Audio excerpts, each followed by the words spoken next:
Why Taylor Swift winning Album of the Year Grammy would be wrong. Every time it seems like Taylor Swift couldn't possibly reach a higher peak in terms of popularity or acclaim, more potential accolades come into view. She's nominated for 6 Grammys ahead of the awards ceremony on Sunday. Yes, she'll be in attendance, supposedly seated next to Lana Del Rey. We've been told not to expect a performance as she plans to hop straight on a plane to Tokyo for the next run of shows on her Eras tour. But the question of whether she'll win Album of the Year for Midnights, which would make her the first singer in Grammy's history to take home the award 4 times, she's currently tied with Frank Sinatra, Stevie Wonder, and Paul Simon on 3, still hangs in the air. Betting on Swift to win something is always a safe choice, but to crown Midnights a solid pop album over one of the other nominees would only be a cherry on top of the artist's massive cultural footprint, rather than an award reflecting the album's actual merits. Midnights has high highs, but it's far from Swift's most memorable work. Revisiting the peak pop music grammar she established with 2014's 1989, the songs retread old territory, sonically and lyrically, and don't feel as intimate or distinctive as many of her other offerings. SOS, on the other hand, is a more than deserving potential winner. SZA's sophomore effort has everything. Chart-topping bangers like Kill Bill, whose chorus narrates the singer murdering her ex-boyfriend, down-bad anthems like Snooze, and experiments like the soaring pop-punk song F2F that let you know this is an artist unafraid to take risks. A win for Del Rey's Did You Know That There's a Tunnel Under Ocean Blue would also be earned and thrilling. Del Rey thrived without industry accolades for years and has only been nominated for AOTY once before.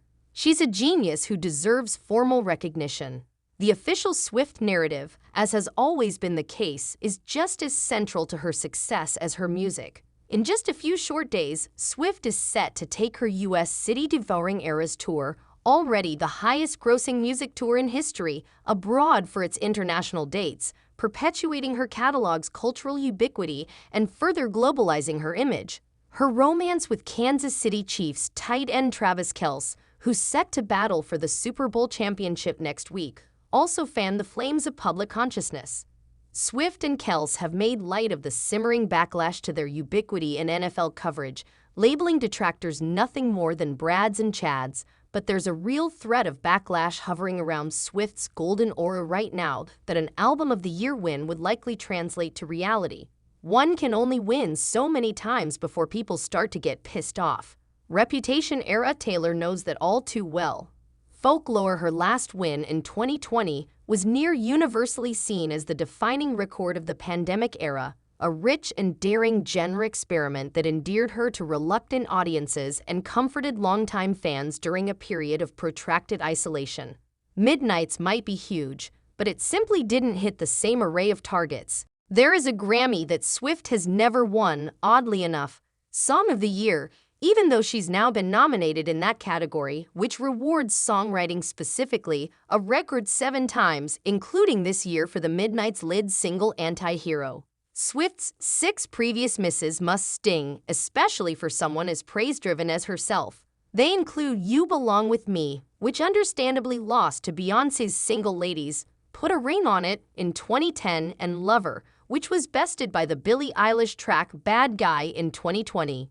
2023's loss for All Too Well, 10-minute version, was Sorry also deserved.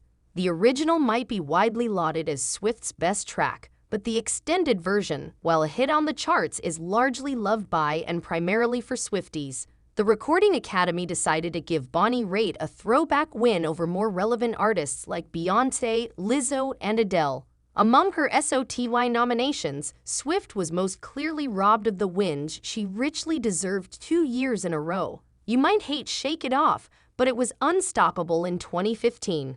Sam Smith took home the award that year for Stay With Me. And Swift losing the award again the following year, this time for Blank Space, is the most egregious oversight. Sure, the song was certified 8 times platinum and crystallized her transition from country to pop, but its lasting value lies in its artistry. To write Blank Space, Swift harnessed the crazy serial dater label assigned to her by mid-2010s media, embraced the character in song, and dropped some eternal truisms. Boys, as it turns out, really do only want love if it's torture. Then she went and lost the award to Ed Sheeran for his power ballad Thinking of You. Midnights may have several skips, but Anti-Hero, in which Swift acknowledges both her flaws and the effort it takes her supporters to defend her again and again, deserves to finally break perhaps the one losing streak the pop star has managed to log in her charmed career. The track illustrates why she's seemingly able to blithely withstand every fresh scoff of derision from her perch at the top of pop culture. Her worst critic, even after all her wins, is still herself.